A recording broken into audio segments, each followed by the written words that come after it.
Viene un poco de humor, y en el Día de la Tradición.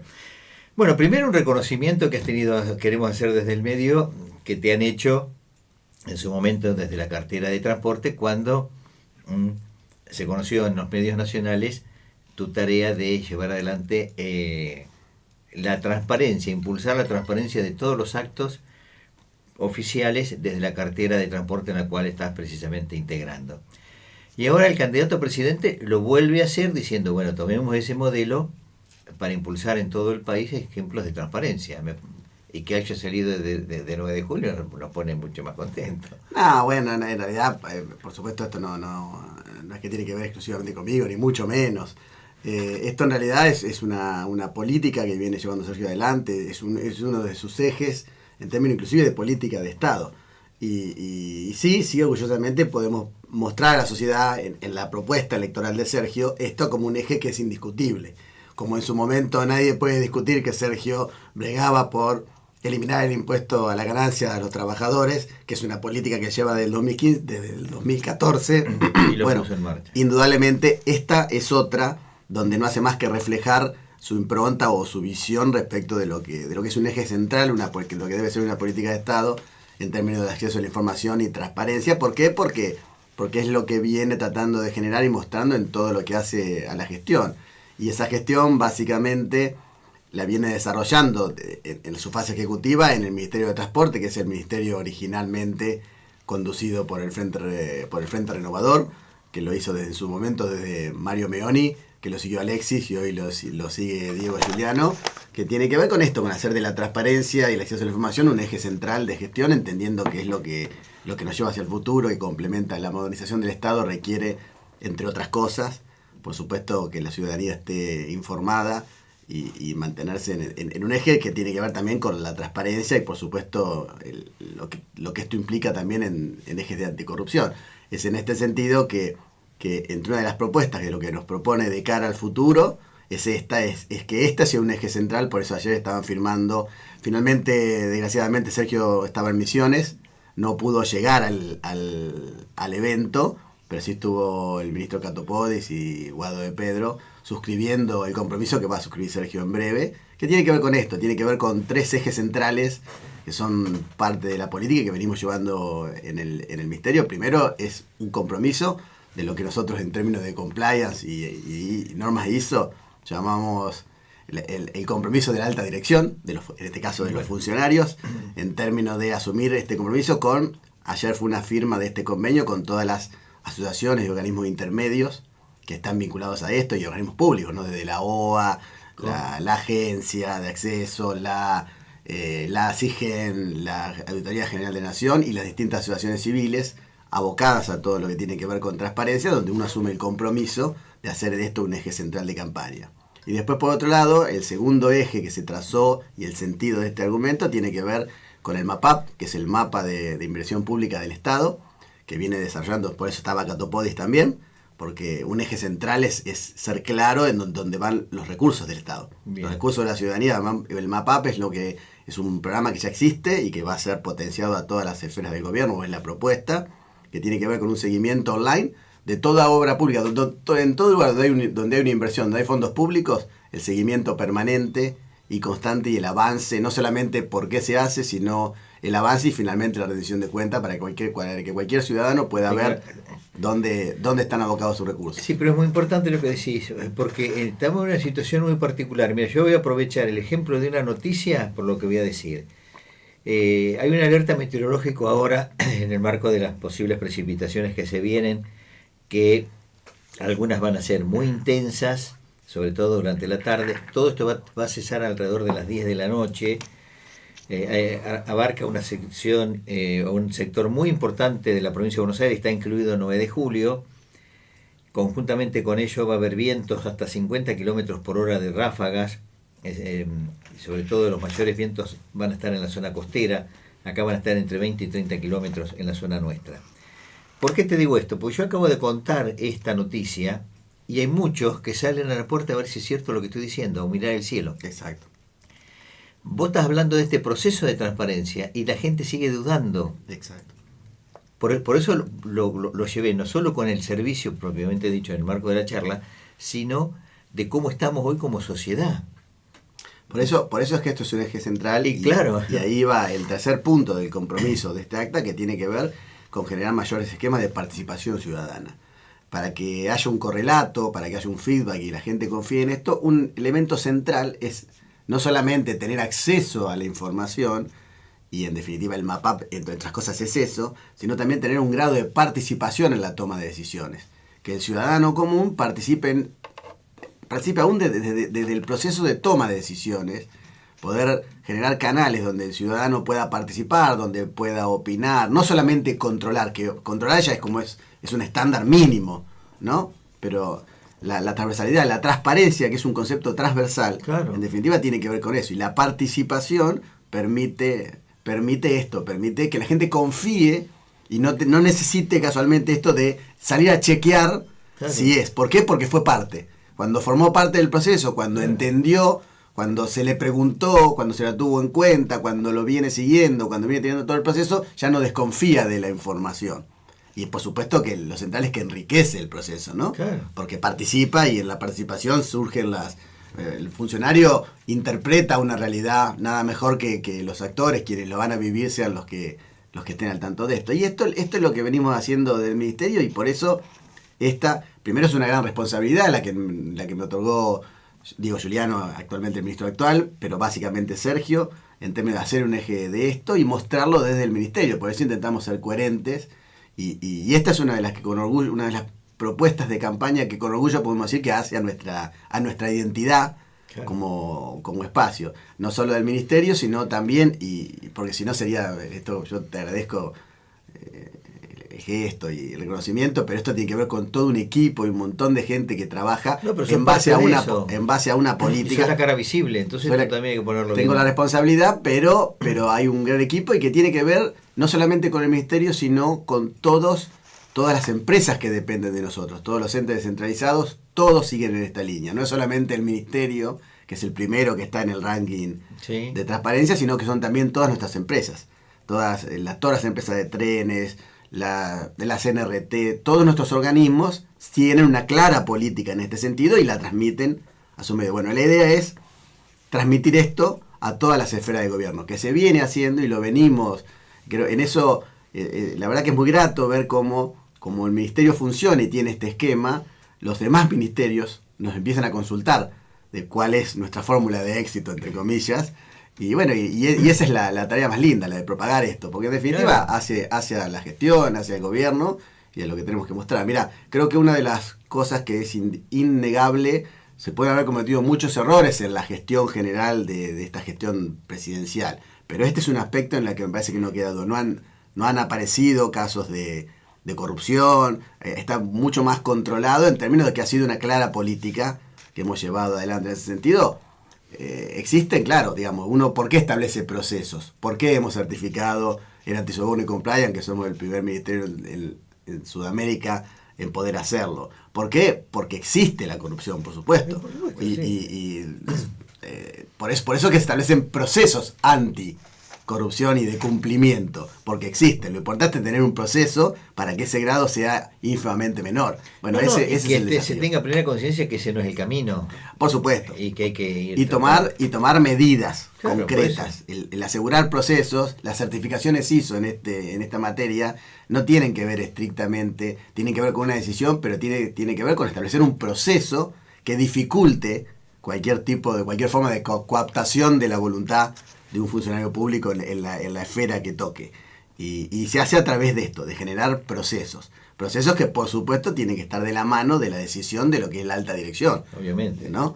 Y por supuesto que hay por eso es que también esto del compromiso, porque es asumir una posición frente a esto, y bueno, y la verdad que está muy bueno ser parte activa de lo que tiene que ver con una propuesta a la sociedad, que es lo que nos viene proponiendo Sergio, sobre todo en un esquema donde lo que nos está proponiendo es un gobierno de unión nacional, que tienen claro que requiere lo mejor de todos y de cada uno de nosotros, pero en ese esquema y ese esquema de apertura también tiene que haber una clara política de contralor y de contención. No, y me parece excelente. Bueno, te voy a cambiar de tema.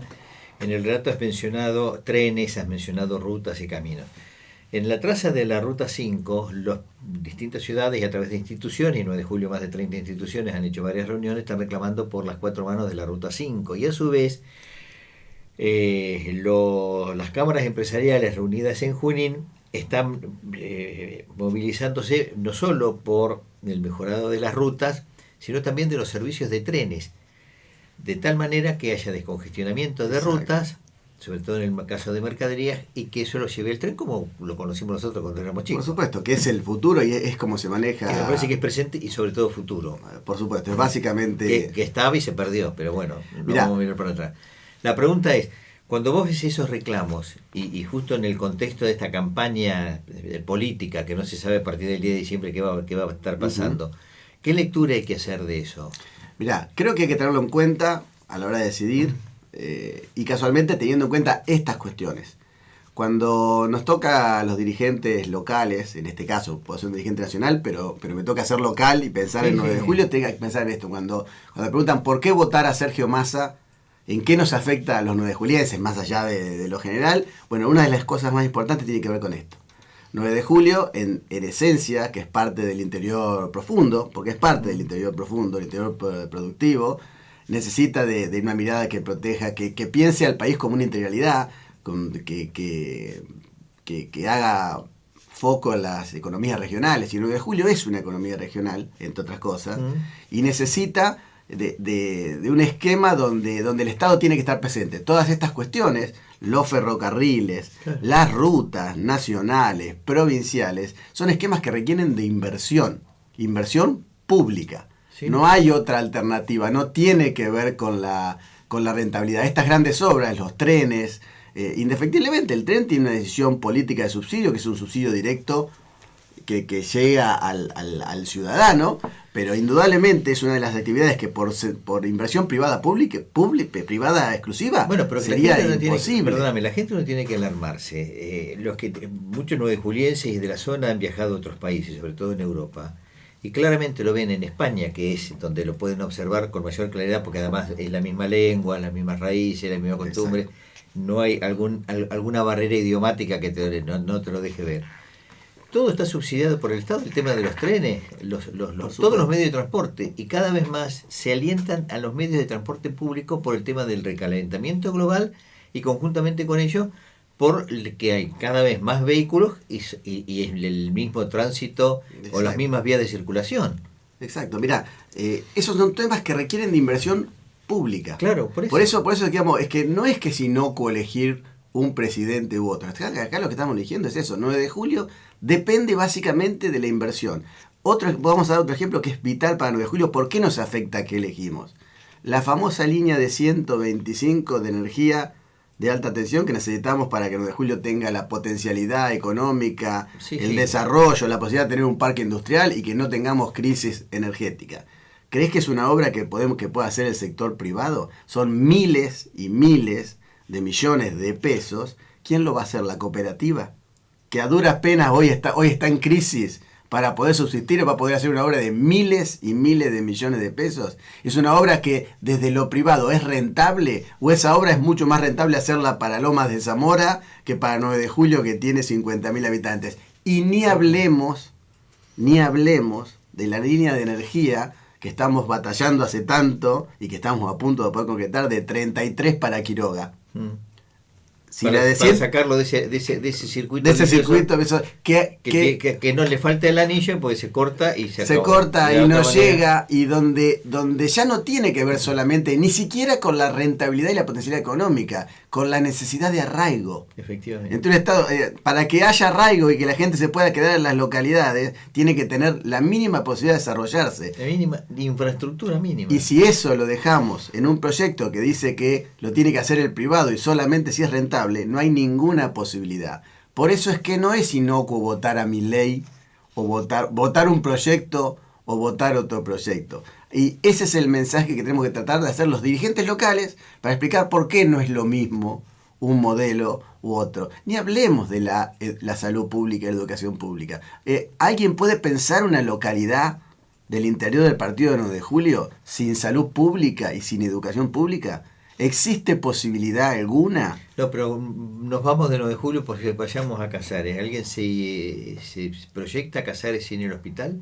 Es imposible. Porque no tiene clínica. Es imposible. Y me atrevo a decir que 9 de julio mismo, sin el hospital, solo Sí, con la no. clínica, es absolutamente inviable en términos de un sistema De salud, sí, de sí, salud sí. que funcione. Ahí es donde está el eje, ahí es donde me parece que esas son las cosas que tenemos que tener en cuenta, no dejarnos llevar por los eslóganes y en definitiva tiene que ver con el país que queremos, de mirar para adelante.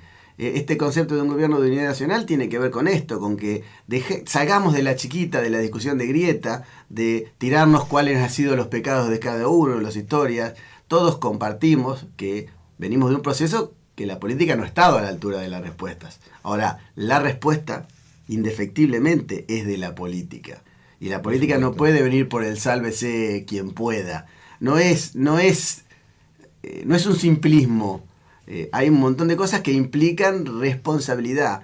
Por eso es que también me parece muy importante que los que tienen responsabilidad, la verdad que me encantaría saber de nuestra intendenta, que tenemos que acompañar en el proceso, que necesito que me acompañe en la pelea para que el tren que logramos traer a 9 de julio continúe. Y que, bueno, me interesaría muchísimo saber también cuál es su opinión respecto de qué es lo mismo. Porque no es lo mismo gobernar de una manera o gobernar de otra. Me parece que 9 de julio, todas las grandes cuestiones de estructura de 9 de julio requieren de la inversión pública. Bueno, mirá, yo voy a poner un ejemplo, porque en su momento Marianela López lo peleó con mucha fuerza, vos acompañaste, que era el poder desarrollar las antenas de telefonía celulares. Claro. Las antenas de telefonía celulares, el señor que está en 12 de octubre, que tiene una pésima señal, paga exactamente la misma tarifa que el que tiene un buen servicio porque le llega la señal. Exacto. Y las empresas no están dispuestas a hacer una inversión. ¿Por qué? Por un tema costo-beneficio.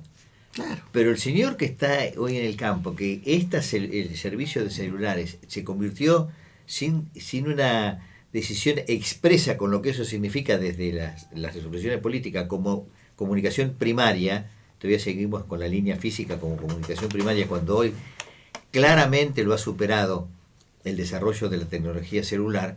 Bueno, no puede tener ese servicio competente porque no le hacen la inversión de poner la antena, que va a beneficiar a toda la zona rural. Exacto. Y te puse 12 de octubre, te puedo ir hasta... Patricio tuvo que hacer una pelea enorme para poder tener un servicio como Dios manda. Por eso es que te digo que me parece que lo importante es lo que podemos hacer nosotros. Además dejamos que la gente mire en televisión qué opina uno y qué opina otro respecto de la idea de país. Pero no hay que creer que eso es inocuo o que no afecta a lo que pasa en O que está pasando a través de la pantalla chica. Exacto. Esto tiene que ver con lo que necesitamos para 9 de julio, en el día a día. Sí, Esto sí. tiene una incidencia directa en nuestra vida. Esto que vos decís es clave. El 90% de las cosas de 9 de julio requieren de inversión pública. ¿Por qué? Porque para el privado no es rentable. Poner una antena para mejorar la señal de internet o lo que sea, ¿dónde es más rentable? ¿En 9 de julio con 40.000 habitantes? Ni hablemos en Patricio con 500 o en otra, o en una zona de alta densidad. Bueno, si dejamos esto al mercado, lo mismo pasó con el tema del combustible. Y en la interpretación que se hizo del desabastecimiento que tuvimos, que fue un desabastecimiento muy particular. Sí. A unos días de elección, que lo dijeron que era porque no importábamos, porque no estaban los dólares para los barcos. Resulta que lo que se importaba era el gasoil, que no era el combustible, no era la nafta. Correcto.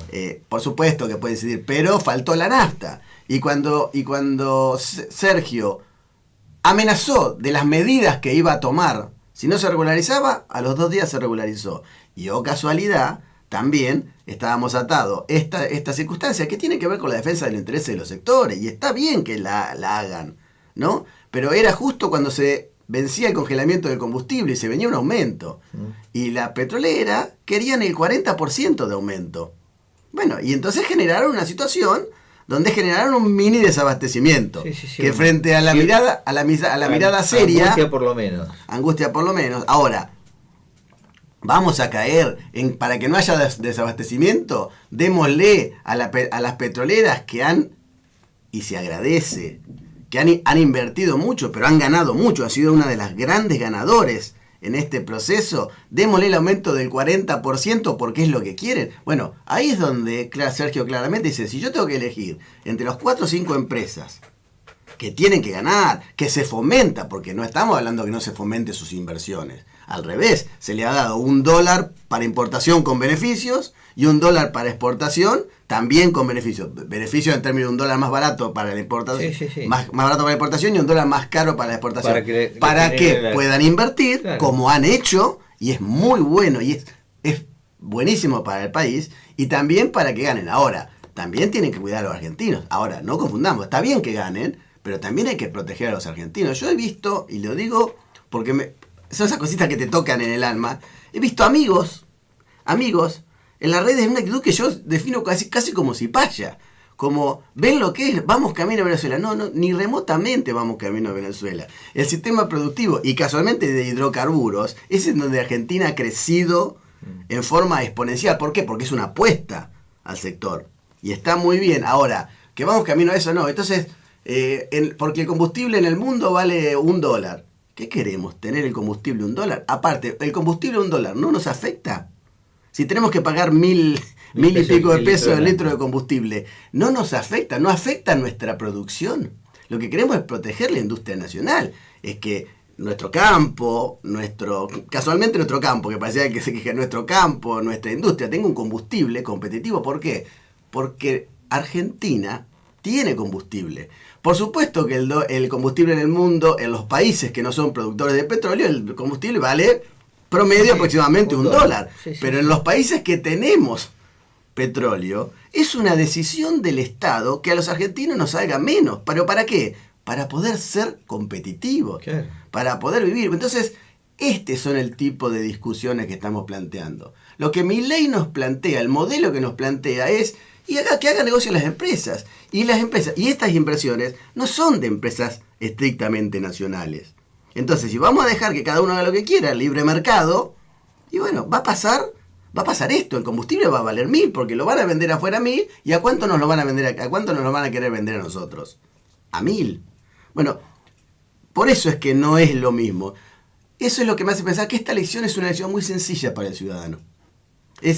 Otras veces, cuando son distintos espacios, nadie tiene verdad en esto, hay matices, hay manera de encararlo. Acá lo que está en juego son dos modelos muy claros. Me parece que tiene que ver, o así lo siento y lo digo con todo respeto, que tiene que ver con un esquema de racionalidad o irracionalidad, con creer que tenemos un país que vale. Yo sinceramente no creo que somos un país de mierda. Creo que somos un país maravilloso, con todas las alternativas, todas las posibilidades. Que venimos de situaciones muy difíciles, sí, venimos de situaciones muy difíciles, que la política tiene que entender que no está a la altura de las circunstancias y los reclamos de la sociedad, por supuesto. Sí. El fenómeno Milei, para mí, lo que entiendo como un fenómeno, nos tiene que hacer reflexionar, porque significa mucha gente enojada, ¿no? Que porque normalmente no estamos haciendo la cosa bien, pero tenemos que mirar al futuro. ¿Cómo? Con un gobierno de unidad nacional, entendiendo y teniendo la humildad de ver que la salida no es con uno solo. No tenemos todos los mejores, pero porque entendemos que hay buenos en todos lados y que todos tienen parte de verdad en esto, todos tienen algo que aportar. La única forma es con un gobierno de integridad, de integrándonos. Ahora, si el camino es exterminar al otro, no cae nuevo. Mira, usando silogismo, es como si uno pretendiera un país donde no existan los hinchas de Boca. Claro. A lo sumo, si sos de River, podés querer ganarle a Boca, pero no lo podés extinguir. Y tampoco existirías vos como tal si lo querés extinguir. No hay posibilidad. Pero además la palabra ya suena muy, muy fuerte. Ni hablemos, pero digamos, no quiero entrar en ese terreno porque y que en realidad es el verdadero terreno también. Porque pareciera que determinadas cuestiones que ya no tienen discusión, vuelven a tener discusión. Volvemos a discutir si la dictadura fue buena, de pronto empieza a ser buena. Nuevamente, hay cosas que me parece que no determinadas cuestiones, determinados derechos que no deben entrar más en discusión, que nos deben interpelar para ver que no estamos a la altura de las circunstancias, sí. Bueno, acá en el mensaje de la inauguración de la sociedad rural, Fernando Matos fue muy claro. mientras la sociedad está con pantalones cortos, los dirigentes políticos siguen con pantalones, están con pantalones largos, los dirigentes políticos siguen con pantalones cortos. Exacto. Esa metáfora... Pero tenemos que cambiar los pantalones, no sacarnos los pantalones. No, por eso los invitó a una reflexión. Pero también él, en ese mensaje, que yo sugiero a la gente que lo puede ver en las prestaciones de Cadena 9, si no lo recuerdan, también alentó a la dirigencia política no solo a ponerse los pantalones largos, sino a seguir adelante con esquemas de gobernabilidad, de prudencia y de respeto a los sectores. Y esto me parece que esto es muy importante. Sí, sí. Independientemente que a veces, porque lo dijo el presidente de la Sociedad Rural de 9 de Julio, no. Y entonces es más valedero porque lo dijo el presidente de la Sociedad Rural de otro lugar, y nos olvidamos que resaltar las cosas trascendentes. Habló con un mensaje de una racionalidad muy importante, y de las cosas que desde el punto de vista sectorial ven, y que nosotros también como vecinos decimos... Pero mira, lo comparto tanto. Digo, este hombre tiene razón. Hasta por sentido común. A ver, lo comparto tanto, pero ¿ves? Es como si yo interpretara que porque lo dice alguien que representa un sector que tal vez está un poco más alejado de lo que uno generalmente representa, no es válido. No es válido y es ridículo. Y es una verdad, lo que plantea, diría que casi es una verdad de perogrullo. Tal cual. No, perogrullo parecía que no de sentido común. Por eso te digo. Que no admite discusión. Y que tiene muchísimas aristas a tener en cuenta. ¿Alguien todavía puede seguir el esquema de que puede seguir creyendo que alguien tiene toda la verdad respecto de algo? Pero lo pongo, lo recuerdo acá, por ese sentido de prudencia, de responsabilidad. Exacto. Y lo que significa un mensaje en el ámbito que lo hizo. Una muestra muy importante para el 9 de julio y la zona. Por eso quiero aprovechar eso, para dejarle en claro a la sociedad, o transmitir el mensaje de que lo que no podemos volver a discutir es eso. Claro. Me parece que, porque cuando digo que acá esta elección es muy fácil porque es fácil entre qué hay que elegir, estoy diciendo nada más que esto. Estoy diciendo que hay determinados consensos que no los debemos discutir más. Claro. No, y lo grave es esto, que estamos discutiendo los grandes consensos. Yo digo la ley de gravedad. Claro, estamos discutiendo la ley de gravedad y estamos discutiendo inclusive hasta nuestra identidad. Estamos discutiendo, vuelvo a repetir, si somos un país de mierda o si somos un país maravilloso. Eso es lo ridículo. Yo creo que somos un país maravilloso, pero somos lo que somos. Y este país nos tiene a todos adentro. No es maravilloso porque estamos nosotros. Es maravilloso porque estamos los unos. Es maravilloso por nosotros. Y nosotros implica a todos. Bueno, me parece que eso es lo que no hay que discutir. Y me parece, y esto no es alarmismo, es lo que nos están planteando en discusión. No lo estoy diciendo yo. Lo están planteando los candidatos. Claramente, uno está planteando la necesidad de un gobierno de unidad nacional que piense para adelante y otro nos está planteando que esto tiene que explotar. Y cuando explota, ¿quiénes explotan? Es tan básico como esto. Esta elección... Una explosión trae lesionados, mínimo. Y explotamos todo, estamos quemando nuestra casa. Por eso es que, ¿por qué hacemos foco en este argumento ahora? Porque los balotajes, el sistema electoral con balotaje, hace que defina la elección el que no te eligió originariamente.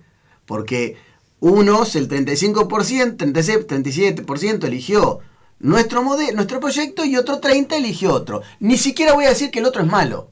Ahora, el que decide termina decidiendo los que votaron otras alternativas.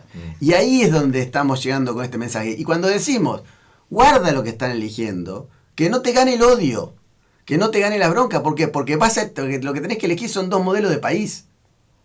Y por eso la propuesta es clara. Primero que hay una propuesta. Creo que en las PASO decían que el único que tenía propuesta era Milei. ¿Por qué? Porque hablaba de algo distinto. Hablaba de la dolarización, hablaba de, bueno, ni hablemos de los vouchers, todas cosas que después ya moderó o transó o no acomodó. Pero realmente fue Sergio el que nos propuso un proyecto de país en cada materia. En en acceso a la información y transparencia, ¿qué te propone? Te propone esto, Efectivamente. que es el modelo. En producción te propone aquello, apuesta a la industrialización, a la salida del país No, por ayer lo estaba escuchando, disculpame, ayer lo estaba escuchando en política de comercialización internacional, Claro. la apertura al mundo. Pero la discusión, No, por eso digo que la no discusión, achicar mercado. la discusión sobre todo para el que no eligió una alternativa u otra, es que tiene que elegir. Y sí, lamentablemente, para el que no eligió como su primera opción,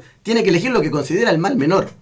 Sí. El que no eligió esta opción, Obviamente. tiene que elegir entre dos alternativas que no eligió originariamente. Bueno, el mensaje hoy es para este sector. Correcto. ¿Qué queremos? Claro. ¿Queremos romper todo? Sí, podemos estar en desacuerdo con un montón de cosas. O podemos quemar la casa. Podemos intentar arreglarla, repararla, o la podemos incendiar. Sí, pero bueno, Y destruir. vos como abogado sabés que no hay derechos absolutos, y Exacto. entre ellos el principio de la propiedad privada, que yo hago lo que quiero, incluso quemarla, Bueno, trae daños claro. colaterales, Pero inclusive- que el derecho no te lo permite, Claro, y el sentido común tampoco. Claro. ¿Y sabés lo que me preocupa? Porque también, quiero ser honesto en esto, yo estoy convencido que el 90% de las cosas que dice querer no las pueden hacer directamente. Pero lo que más me preocupa no es lo que no pueden hacer, porque la sociedad tiene anticuerpos para que no hagan lo que no pueden hacer. Es lo que atrás esconden que van a hacer. Cuando estás sosteniendo que mejor que explote todo y el dólar se vaya a cualquier lado, ¿qué estás generando? El beneficio para los sectores que están dolarizados. Sí, caos. El caos Caos es la sociedad. Caos que empobrece y sume en la miseria a 43 millones de personas y que le permite usufructuar un esquema a 2 millones de personas. Y es más triste, no es solamente 2 millones, es a los sectores de poder, que ni siquiera son necesariamente esos 2 millones de personas. Tiene que ver con esto, tiene que ver con tomar medidas que le permita a una corporación, en general transnacional, que haga su negocio. Correcto. Y bueno, esto es lo que está en discusión. Por eso es que el mensaje a esta parte de la sociedad que ahora tiene que definir la elección es esto. Tengan en cuenta esto, guarda que la bronca y el enojo no les permita ver, y aparte que les está mostrando, dejó totalmente en claro, que en el fondo tiene que ver con una cuestión de intereses, ni siquiera con posiciones ideológicas puras. Porque si así fuera, debería haberse aliado al día siguiente con Macri y Bullrich. Debería haber entregado las banderas de todo lo que fue en su principio. De pronto, ¿cómo era esto? Porque era un mensaje contra la casta, contra el mal que éramos todos. Y de pronto quien era una montonera que le ponía bomba a los bebés no lo es más. Y quiero ser claro en esto. Una irresponsabilidad absoluta lo que manifestó. Sí. Una injusticia, un exabrupto, un posicionamiento, los viejos meados. Bueno, todas estas cuestiones. No, las críticas al dejaron Papa, de las críticas al Papa y como estas, todas las que la gente ya sabe. Bueno, insisto, esto es lo que está en juego, que no es poco, es mucho, y que me parece que es donde hay que poner el foco. ¿Quién propone algo para adelante? ¿Quién ve un país adelante? ¿Quién también tuvo la capacidad? Porque, por supuesto que yo soy un convencido que Sergio es la mejor alternativa, y es como, me comprende la general de la ley, soy parte del equipo, pero también quiero ser claro en este aspecto. ¿Quién se hizo cargo de esta situación? ¿Quién fue el que se pudo quedar cómodo en la cama y no hacerse responsable y se tiró arriba de la granada e hizo todo lo que tenía que hacer para hacer adelante? ¿Por qué? ¿Por qué no es tan fácil? Porque lo que viene son todas rosas. No, va a ser muy difícil. Lo que necesitamos es alguien que tenga la capacidad, las relaciones, el vínculo y el compromiso de hacer lo que tiene que hacer. Y la templanza, que significa equilibrio para momentos difíciles. Que tiene que ver con otorgar los beneficios que hay que otorgar a los sectores productivos que necesitan hacerlo y al mismo tiempo proteger también a los suyos. ¿Cómo lo muestra con estas medidas concretas? Muchachos, petroleras, se quisieron pasar de la raya, quisieron tomar un poquito más, que no está conceptualmente mal, ¿eh? Cada uno defiende sus intereses. Pero quisieron tomar un poquito más, no, momentito, no porque tomar medidas y enseguida la cuestión se arregla. Y así con todos los temas, lo mismo con la corrida del dólar. Hay sectores que celebraban que el dólar se vaya a 1200. Y a los que los tienen. A los que los tienen y a los que pueden hacer negocios especulativos. Bueno, por eso mismo. Con esas circunstancias. Bueno, momentito, me parece que... Pero vos el pan no lo comprás con dólar en el bolsillo. Pero lógico. Y ha logrado... El kiosco no vas con dólar en el bolsillo. El equilibrio. Y aparte, porque se han tomado muchas medidas y hay un contexto que nos permite pensar en un futuro mucho más alentador.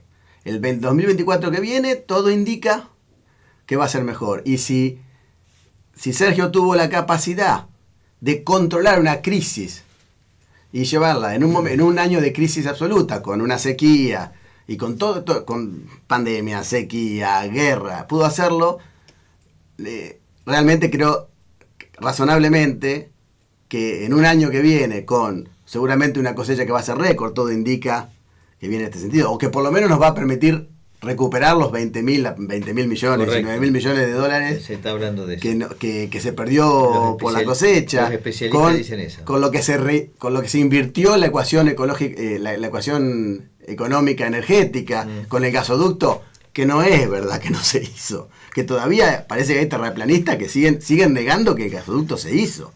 Bueno, que el gasoducto se hizo, que nos va a permitir ahorrar 6.000 millones de dólares más, no solamente ahorrar, sino generar recursos para el país. No, y ahora viene toda la traza con lo que significa otras ciudades que pueden llegar a tener gas natural. Fíjate vos, el gasoducto acá lo que está permitiendo la obra de Patricios y la obra de Dudinier. Pero aparte, el gasoducto central, el que va a venir con el reverso. Bueno, que va a la Mesopotamia, la proyección que va a tener todo eso. Y el reversor que va a ir a Brasil, no solamente nos va a permitir, que esto es lo central, no solamente nos va a permitir venderle gas a los países vecinos y no tener que importar de Bolivia, sino venderle, sino que aparte le permite a la industria argentina tener un precio de gas de 1/3 de lo que estaba pagando. Claro. Por eso el beneficio no es solamente vender para poder pagarle y efectivamente poder pagarle al Fondo Monetario y a quien sea. También tiene que ver con generar capacidad competitiva y productividad a la industria nacional. Entonces, ¿qué queremos? Que lo hagamos no porque le queremos cobrar a la industria argentina el gas que se genera en el país, a la industria argentina lo que le podemos vender a Brasil y a los vecinos. A los vecinos. Bueno, con el combustible pasa, con la nafta, pasa exactamente lo mismo. Somos un país productor. Yo quiero, y esto sí es una definición política, quiero un país que le venda el combustible al argentino más barato que lo que exporta. ¿Querés exportar? Por supuesto. Es vital poder exportar. Y gracias a Dios... pero atender las necesidades internas. Gracias a Dios tenemos la posibilidad de ser un país exportador. Y cuanto más exportemos va a ser mejor también, porque va a equilibrar nuestra necesidad de dólares para lo que tenemos que importar. Y para que la gente haga con sus dólares lo que quiera. Ahora, no quiero que entre en discusión que lo que tenemos que hacer es subsidiar a los argentinos, a nuestro país, para que pueda ser competitivo en el mundo que les toca. Esto es lo que no podemos volver todos los atrás. países esto lo tienen muy claro, y el compra local y lo fomenta. Pero bueno, primero el abastecimiento interno, después yo lo veía en España y sigue cada vez más en crecimiento, abastecimiento interno con productos como aceite y demás, y cítricos y otros productos más, y el vino, y después, bueno, vamos al mercado europeo y viceversa, Pero desgraciadamente en esta elección pareciera que otra vez volvemos a discutir eso. De hecho, nos lo plantean, nos dicen que la mejor Argentina es la Argentina de la época infame. Nos dicen que es la Argentina previo al gobierno popular del radicalismo. La Argentina buena era la Argentina de los conservadores, de 5 oligarcas terratenientes. Eso es lo que nos están planteando, pero lo están diciendo abiertamente. Nos están hablando, estamos reivindicando la dictadura en otro aspecto. Estamos volviendo a dar discusiones que me parece que deberían ser... Sí, temas cerrados. Temas cerrados, en definitiva. Bueno, después júzguennos. Hoy quedan estas dos alternativas. No hay otras. Es una o es otra. Es interpelar, insisto, parece un acto de soberbia, pero en realidad es una opinión absolutamente genuina. Es una elección entre racionalidad y racionalidad. Entre incendiar la casa y ver cómo la arreglamos. Y sobre todo estamos diciendo que para Y siendo claros que para repararla no estamos los superhombres. No hay un super equipo para repararla. Hace falta el equipo donde estemos lo mejor de todos. Sí, sí. Que no tiene que ver estrictamente con partidos políticos. Tienen que estar todos los sectores. Sí, como cuando se convoca al abogado, al médico, al ingeniero, bueno, le Tal preguntás cual. de qué equipo es. Es la política, son los sectores productivos, Por eso. la producción, son los trabajadores, es la industria, es el comercio. Pero para eso hay que partir de creer que los buenos no están solamente tuyos. Que es más que solamente lo bueno, es que los otros son malos. Si partimos de que los otros son malos, y acá vuelvo a lo local, sinceramente, me molestó el otro día la marcha, el domingo de 10 personas hablando de fraude, contra el fraude del 9 de julio, pasando por el local, diciéndonos, delincuentes, corruptos. A ver, le voy a aclarar, soy abogado del candidato de la Libertad Avanza. Soy el abogado del candidato de la Libertad Avanza en algunos aspectos. Interrelación con los concejales, hemos compartido con los concejales electos vida política. Todos sabemos quiénes somos. En 9 de julio estamos hablando de esto. Estamos generando esta fantasía, estamos dando estas falsas discusiones. Te juro que tengo ganas de encontrármelos cara a cara a gente que considero vecinos, cosas así, pero vos estás sosteniendo esto. El 9 de julio hubo fraude. Quedó claro que no hubo fraude en ningún lado del país. No hay ninguna denuncia. Mira, de ninguna naturaleza. Hice la siguiente consideración acá como razonamiento. A mí, en 40 años de democracia, que vengan a decir que hubo fraude en 9 de julio, a mí me cuesta creer por lo siguiente. Los presidentes de mesa son vecinos que algunos están escuchando. Lógico. Los convocan en un acto de buena fe de la convocatoria y acepta desde la más estricta buena fe, desde el compromiso que sabe y con la preocupación de lo que es ponerse al frente de presidir un acto de estas características. Y yo no creo en ningún 9 juliense que haga un acuerdo con los fiscales, porque es un acuerdo de fiscales y demás, para fraguar un acta. No me cierra. No existe eso. Por eso digo, todo lo que hemos pasado por...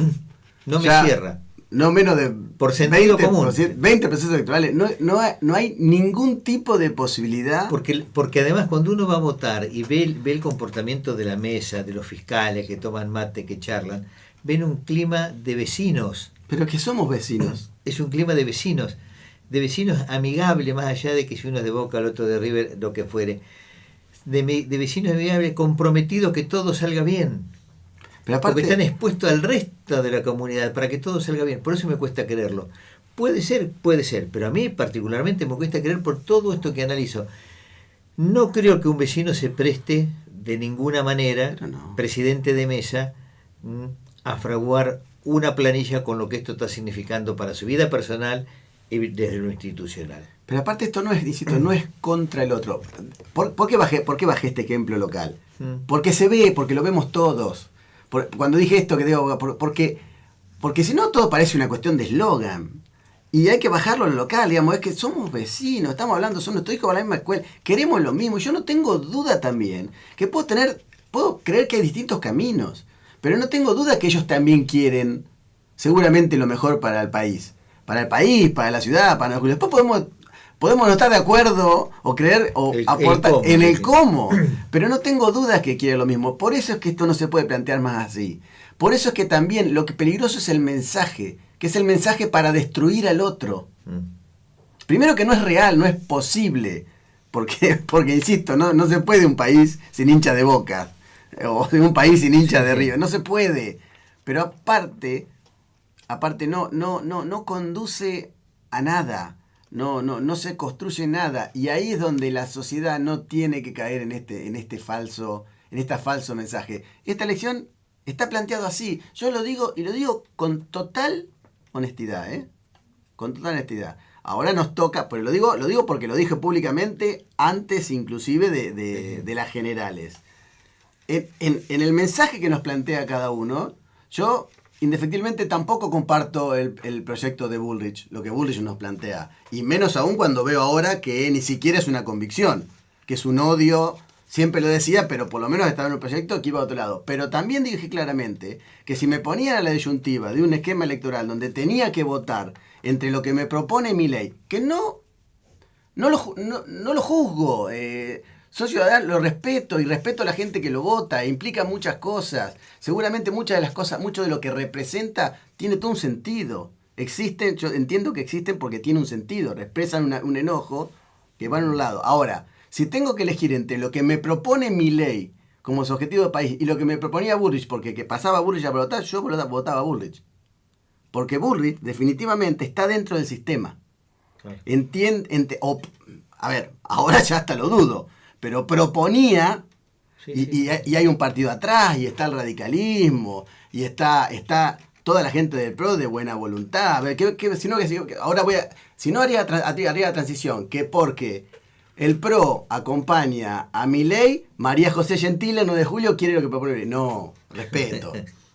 Respeto, no es así. Correcto. En definitiva. Entonces, si así ocurriera, yo, que estoy parado creo que del lado de la racionalidad, la política, del sentido común, si tuviera que elegir, si fuera parte de ese tercio que no le toca elegir en función de lo que quiso, sino en función de lo que, si querés, es menos malo, en ese caso votaría, como menos malo, votaría Bullrich.